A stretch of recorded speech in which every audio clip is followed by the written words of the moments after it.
สบายดีท่านผู้ชมที่เคารพมื้อนี้ข้าพเจ้าครูดาวสิมานำเสนอเกี่ยวกับปรัชญาและนักทฤษฎีเกี่ยวข้องกับการศึกษาเพราะว่าในคลิปก่อนๆได้เว้าไปแล้วเกี่ยวกับการศึกษาเป็นหยังต้องศึกษาเฮาจะศึกษาเพื่อวัตถุประสงค์หยังและด้วยวิธีใดเพราะฉะนั้นมื้อนี้อยากถือโอกาสมานำเสนอเกี่ยวกับเฮาสิเฮ็ดหยังสิจัดตั้งรูปแบบการเรียนการสอนกันแบบใดมันต้องมีบทอีกจึงไปค้นคว้ามาเห็นเรื่องข้อมูลปรัชญาและนักทฤษฎีที่เกี่ยวข้องกับการศึกษามานำเสนอเจ้าถ้าพร้อมแล้วไปฟังกันเลยปรัชญาและนักทฤษฎีที่เกี่ยวข้องกับการศึกษาปรัชญามาจากคำว่า philosophy ความหมายของวิชาว่าด้วยหลักแห่งความรู้และความจริงลักษณะของปรัชญาแบ่งออกเป็น3กลุ่ม 1. อภิปรัชญา 2. ญาณวิทยาและ 3. คุณวิทยาอภิปรัชญานี่เพิ่นเว้าเรื่องการค้นหาความจริงอันเป็นที่สูงสุดตัวอย่างศาสนาความดีคำถามต่างๆทางวิทยาศาสตร์ส่วนญาณวิทยาแม่นการนำธรรมชาติและก็ค้นหาความจริง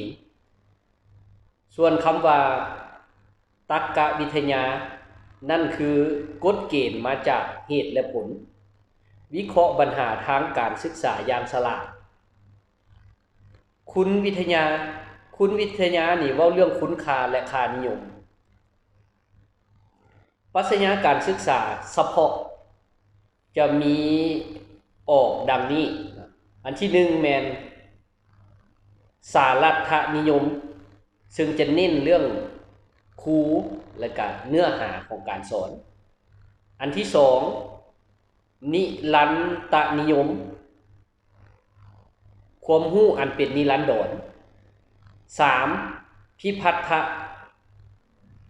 นนิยมเน้นผู้เรียนเป็นศูนย์กลาง4ปฏิรูปนิยมเป็นการบูรณะหรือการสร้างสิ่งใหม่ขึ้นมา5ภาวะนิยมเป็นความมีอยู่ของตนเอง6พุทธปรัชญาได้นำหลักเหตุและผลมาไปวิเคราะห์อธิบายความจริงและความเป็นไปของสิ่งต่างๆวันนี้เรามาลงรายละเอียดกันเลยว่าปรัชญาสารัฐนิยมนี่แม่นแนวใดผู้นำแนวคิดแม่นวิลเลียมซีแบคเลย์เน้นครูเป็นศูนย์กลางครูเป็นต้นแบบที่ดีมีคุณธรรมศีลธรรมจริยธรรมเน้นเนื้อหาวิชาเป็นสำคัญเนื้อหาที่เน้นเป็นวิชาพื้นฐาน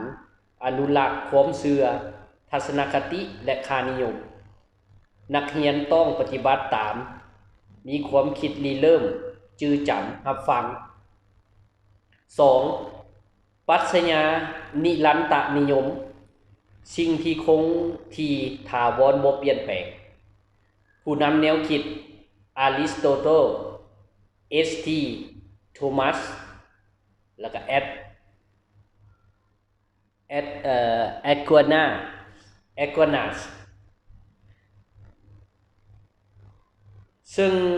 เพิ่นจะเน้นหลักสูตรนำมาประยุกต์ให้เข้ากับชีวิตประจำวันการสอนวิชาคณิตศาสตร์ภาษาศาสตร์ปรัชญา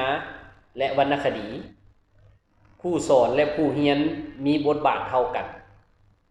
มีการแลกเปลี่ยนการเรียนรู้หรือว่า sharing สรุปเน้นการพัฒนาปัญญาการใช้เหตุผลโดยยึดความรู้ที่ได้รับการยอมรับหลายกว่าความรู้ใหม่ๆ3ปรัชญาพิพัฒนนิยมคือการเปลี่ยนแปลงที่บ่หยุดนิ่งผู้นำแนวคิดจอห์นดิวอีแฟรงซี่ W. พาร์เกอร์ ถือว่าสองทานจะเน้นผู้เรียนเป็นศูนย์กลางจุดมุ่งหมายก็แม่น learning by doing ต่อต้านการท่องจำการจัดการศึกษาต้องสอดคล้องกับการเปลี่ยนแปลงการวัดและประเมินผลความรู้ที่ใช้โดยวิธีการทางวิทยาศาสตร์ให้ผู้เรียนมีความสามารถแก้ไขปัญหาต่างๆได้ 4. ปรัชญาปฏิรูปนิยมผู้นำแนวคิด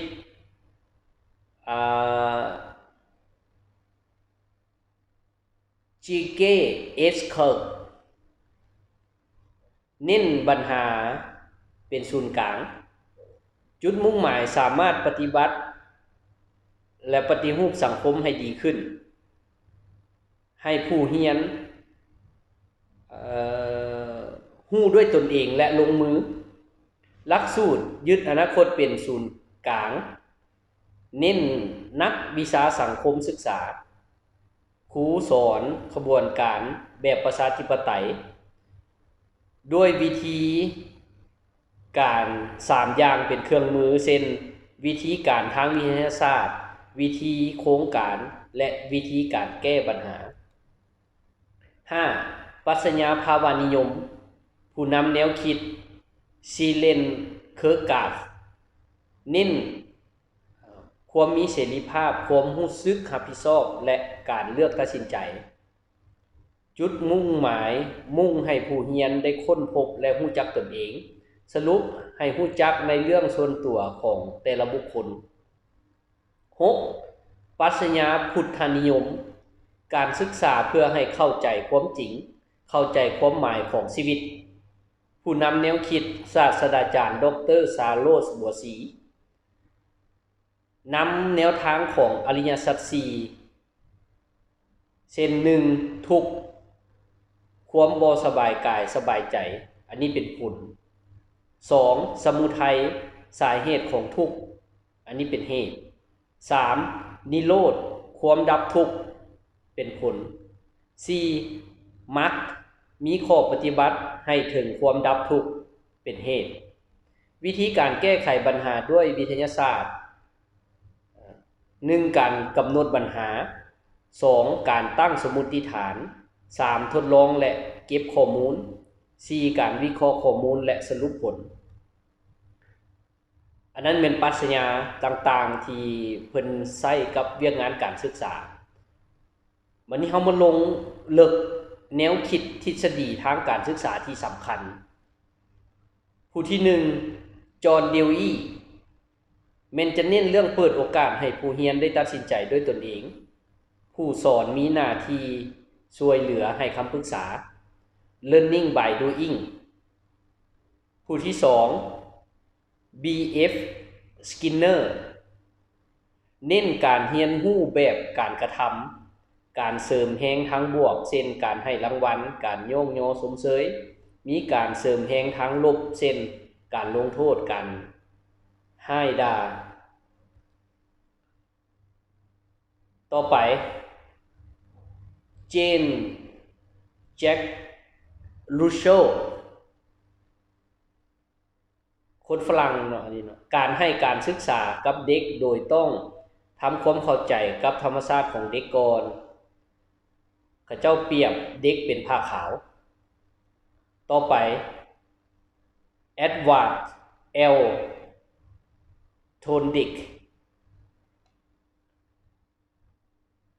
ทฤษฎีสัมพันธ์เชื่อมโยงเน้นสิ่งกระตุ้น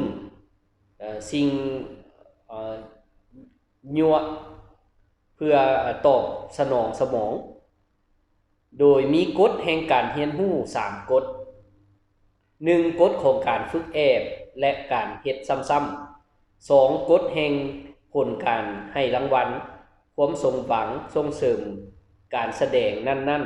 ๆการลงโทษหรือลดพรการแสดงพฤติกรรมนั่นๆ 3. กฎแห่งความพร้อม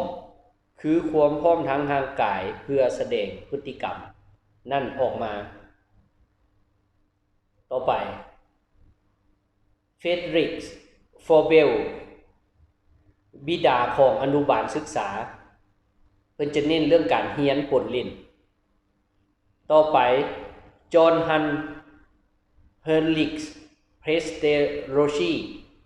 เน้นการหลักสูตรแบบบูรณาการการจัดการศึกษาให้เด็กพัฒนาทางกายสติปัญญาและจิตใจต่อไปมาเรียมองเตเชอรีเน้นเรื่องของเด็กต้องรับการกระตุ้นและจัดสิ่งแวดล้อมที่เหมาะสมเน้นความสัมพันธ์ระหว่างเรือนกับโรงเรียนต่อไปเบนจามินเอชบรูมนี่ได้แบ่งออกเป็น3ภาค1แม่นพุทธพิสัยนี่เพิ่นจะเว้าเรื่องความรู้ที่เกิดจากความจื้อจำความเข้าใจการประยุกต์ใช้การวิเคราะห์การสังเคราะห์การประเมินค่า2และแม่นเพิ่นจะเว้าเรื่องจิตตพิสัยการรับการตอบสนองการให้ค่านิยมการจัดรวบรวมการพัฒนาลักษณะ3ทักษะพิสัยขั้นการรับขั้นกะเกียมขั้นฝึกหัดขั้นเฮ็ดได้ขั้นสำนาญต่อไป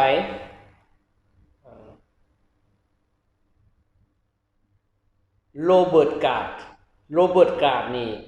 ผู้คิดค้นบทเรียนคอมพิวเตอร์โดยมี9ประการอันที่1เลยแม่นเล็งสร้างความสนใจ2บอกวัตถุประสงค์3ทบทวนความรู้เก่า4นำเสนอเนื้อหาใหม่5ชี้แนะแนวทางการเรียนรู้6กระตุ้นการตอบสนองบทเรียน7ให้ข้อมูลย้อนกลับ8ทดสอบความรู้ใหม่9สรุปและนำไปใช้ต่อไป Piaget นี่ทฤษฎีพัฒนาทักษะปัญญาแบ่งออกเป็น4ระดับ1และแม่นแรกเกิดฮอด2ปีขั้นของการใช้ประสาทสัมผัสและกล้ามเนื้อเรียนรู้และปรับตัวเข้ากับสิ่งแวดล้อมสัมผัสให้หลายพัฒนาสติปัญญาหลาย